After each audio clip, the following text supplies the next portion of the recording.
Прывітанне, паважанае гаспадарства. З вами зноў я, Дмітрий Весёлы Неадэкват. І сёння зноў пачынаю новую рубрыку. Я лічу, што вельмі неадукаваныя ў нас людзі ў плане псіхалогіі. Не ведаюць нават элементарных рэчаў і не хапае на беларускай мове, амаль што і няма, як мінімум я не сустракаў на эту тему артыкулаў. І от нарваўся я ў свой час на сайт такога, як я лічу, самага лепшага на дадзены момант псіхолага Павла Загмантовича. Но тут праблема в тым, што ён не лічыць патрэбным рабіць свае ролікі па-беларуску ці пісаць артыкулы. Ну, зато не супраць, чтоб яго то, што ён напісаў, посцілі і перапошчвалі. Таму, спадзяюсь, ён не пакрыўдзіцца. Я пераклаў яго артыкул на беларускую мову і зараз вам прачытаю. Пра што гэты будзе ролік. Псіхалогія беднасці. Є такая штука, калі чалавек круціцца па аднаму колу і не ведае, як з яго выбрацца. І гэты артыкул будзе пра то, што, чаму і як гэта адбываецца. Тым больш, чалавек не разумее, што калі ён пападае ў гэта заганнае кола, то яго такая штука, як туннельны зрок абразуецца. Ён, калі нармальны, ён бачыць усё наогул. А калі какая-то проблема узнікае, ён бачыць все вельмі, вот прикладно вот так вот. Маленькую частку того, что навокал. Ну и теперь уважливо слухайте и вучыцеся. Бедность штука дрэнная, это відавочна. Лепш быць багатым і здаровым, чым бедным і хворым. Это все не навіна. Важно іншае. Як беднасць уплывае на чалавека. А яшчэ больш важна, свядомасць чалавека стварае беднасць, альбо беднасць стварае свядомасць чалавека. Адказ на апошняе пытанне, як не дзіўна просты. І гэтак, і гэтак. Іншымі словамі, тут у нас дарога з двухбаковым рухам. Беднасць уплывае на свядомасць, а свядомасць уплывае на беднасць. Давайте паглядзім больш уважліва, што это і як. Туннельны зрок. Асноўная праблема беднасці, мабыць, гэта свайго рода туннельны зрок. У цэнтры фокуса знаходзіцца праблема, якую трэба вырашаць прямо цяпер, а доўгатэрміновыя праблемы выцеснены на перыферыю. Прасцей кажучы, чалавек, які шукае грошы, каб заплаціць за камуналку, за дзіцячы сад, ні пра што больш думаць не будзе. Амерыканскі псіхолог Эльдар Шафіраў правёў некалькі эксперыментаў на гэтую тэму і высветліў вось што. Праблемы з туннельным эфектам прыводзяць да зніжэння прадуктыўнасці. Адзін з эксперыментаў, каб гэта паказаць, быў вось які. Людзям неабходна было выканаць некаторую працу, падчас якой можна было замерыць іх прадукцыйнасць. У арыгінале выкарыстоўваецца другі тэрмін, хай будзе прадукцыйнасць. Аднак перад выкананнем працы удзельнікам у выпадковым парадку прапаноўвалі прачытаць два сцэнарыі. Сутнасць абодвух сцэнарыяў такая. Паломка аўтамабіля удзельніка. Маўляў, сумная навіна. Ваш аўтамабіль зламаўся. Трэба чыніць. Адрозненні былі ў кошту ремонту. У адным выпадку кошт быў $100, у іншым – 1500. Удзельнікі чыталі гэтыя сцэнары, а потым прымаліся за працу. І тут вось адкрыўся туннельны эфект. Людзі, у якіх даход быў высокі, наогул не звярталі ўвагі на кошт ремонту. Яна ніяк не адбівалася на іх прадукцыйнасці. А вось людзі з невялікім прыбыткам апынуліся вельмі адчувальнымі да цаны. Калі яна была маленькай, $100, яны яе ўвогуле і не заўважалі. Але калі яна была вялікай, 1500, прадукцыйнасць падала і прыкметна. Чаму? Таму што нават у гэтай гіпатэтычнай сітуацыі галоўным станавілася пытанне, дзе ўзяць 1500 баксаў? І людзям ужо было не да працы. Для наглядности, падение продукцийности в этом выпадку было большим, чем пасля бессонной ночи. Не дзіўна, што людзі працавалі дрэнна. Іншыя даследчыкі, Гэри Эванс і Мішель Шэмберг, показалі, што хранічны стрэс, выкліканы беднасцю, вельмі шкодны для дзяцей. Калі тыя вырастаюць, у іх вышэй зношанасць арганізма і менш аб'ём рабочай памяці, калі параўноўваць са знагодкамі, што не сутыкаюцца з хранічным стрэсам з-за беднасці. Між тым, меншы аб'ём рабочай памяці прыводзіць да зніжэння самакантролю. Калі ваша прадукцыйная памяць занятая або недастаткова шырокая, каб змясціць у сябе ўсякае, то вам цяжка ўтрымацца ад спакус, напрыклад, не выпіць, калі на душы паршыва. Таму бедныя людзі цалкам могуць разумець, што алкаголь перашкаджае ім выправіць сітуацыю, але пры гэтым працягваюць піць. Працоўнай памяці не хапае, каб утрымацца ад спакусы. А гэта прыводзіць у свой час да тунэльных паводзін.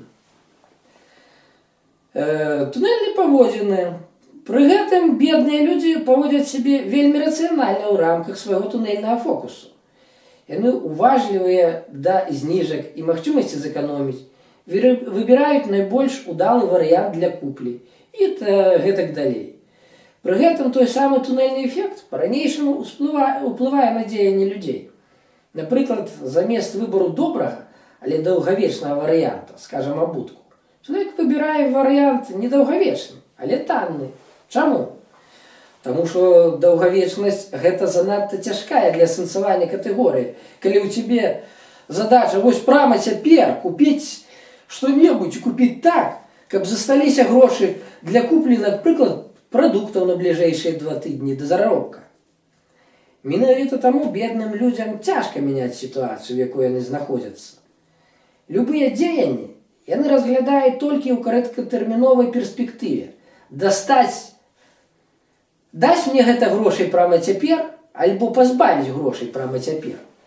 Усё, што тычыцца перспектыве больш аддальнай, проста не атрымліваецца асэнсаваць. Я падкрэслю, не атрымліваецца, не выходзіць, не ўдаецца, они не хочуць. Справа тут не ў розуме, справа ў беднасці. Зацвяродзіўшыся на вырашэнні бягучых пытанняў, проста не атрымоўваецца падумаць пра будучыню. Таму людзям з нізкімі даходамі так цяжка вырвацца з беднасці. Неабходна шмат і добра думаць пра будучыню, а з-за тунэльнага эфекту гэта зрабіць вельмі цяжка.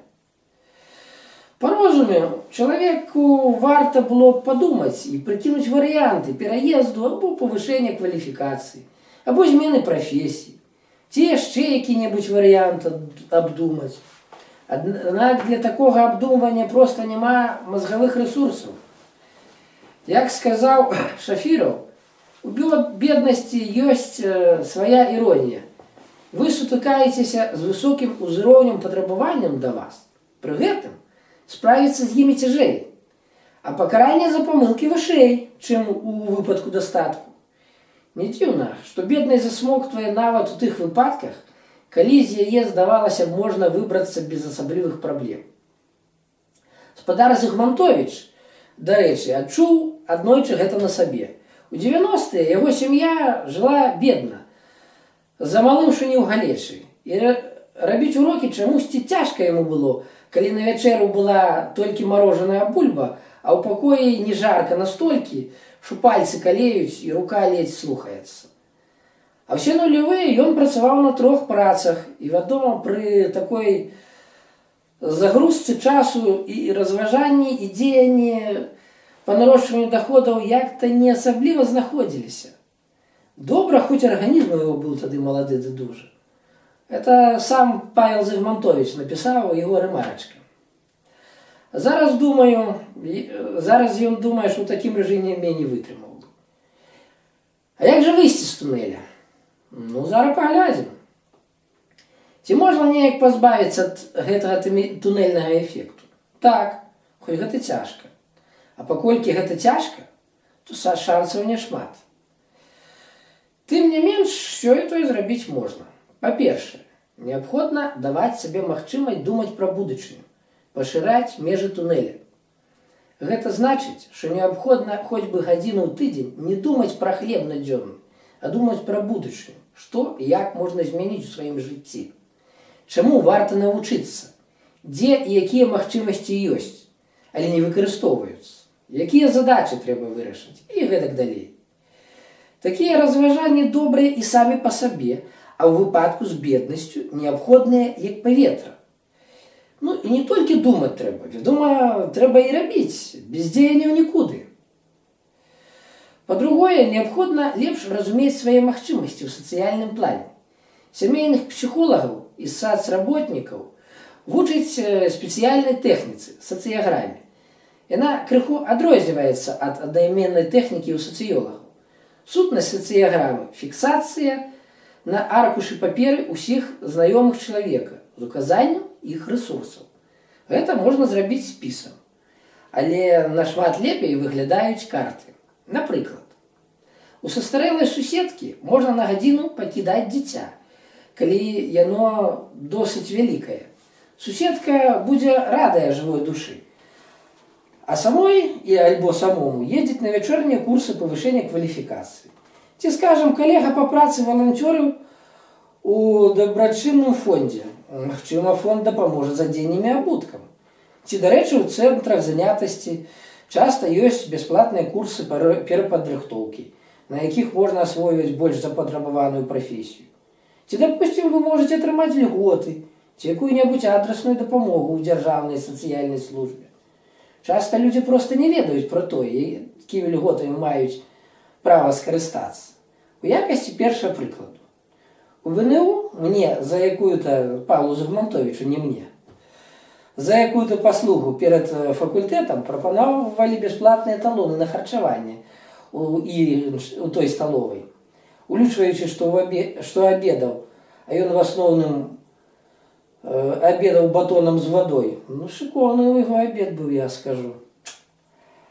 Гэта была шчодрая прапанова. Талоны на абед. Но ён адмовіўся. Такія талоны прызначаліся для сірот, дзяцей са шматдзетных сем'яў. І ён лічыў, што было б несумленна карыстацца палёгкай, якая яму не належыць. Але звярніце ўвагу, свабодныя талоны былі. Значыць, нехта імі не скарыстаўся. Увогуле, як паказвае практыка, чалавек часта не ведае ўсіх сваіх магчымасцяў. Між тым, вакол мноства людзей, якія з радасцю дапамогуць яму, і якім пасля цалкам магчыма дапаможа ён. Па-трэцяе, карысна разумець, што беднасць – гэта не прысуд асобы чалавека. Любы, чыя галава забітая пытаннем, дзе ўзяць грошы, працуе дрэнна. Я падкрэслю, любы. Гэта не пытанне праславутых другасных выгад, якіх няма. Гэта менавіта немагчыма з-за загружанасці рэсурсаў мозгу. Вінаваціць беднага чалавека ў беднасці – гэта ўсё роўна, што запрэгчы каня в аглоблі, прычэпленыя да маза, а потым злавацца і дубасіць яго, бо машына не едзе. На жаль, конскіх сіл проста не хопіць, каб зрушыць машыну з месца.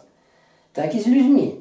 Калі няма свабодных рэсурсаў, чалавек проста не можа вырвацца з беднасці.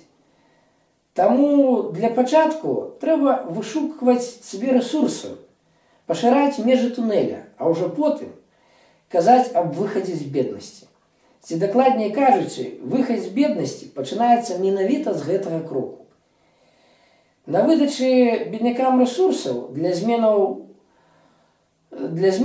пабудаваная праца многіх фондаў. Яны, напрыклад, даюць беднякам вялікую суму грошаў, прыкладна да 3-гадовага дохода, цалкам безвыплатна і ніяк не кантралююць выдаткі. Вынік – доўгачасовае паляпшэнне эканамічнага і псіхалагічнага стану гэтых людзей.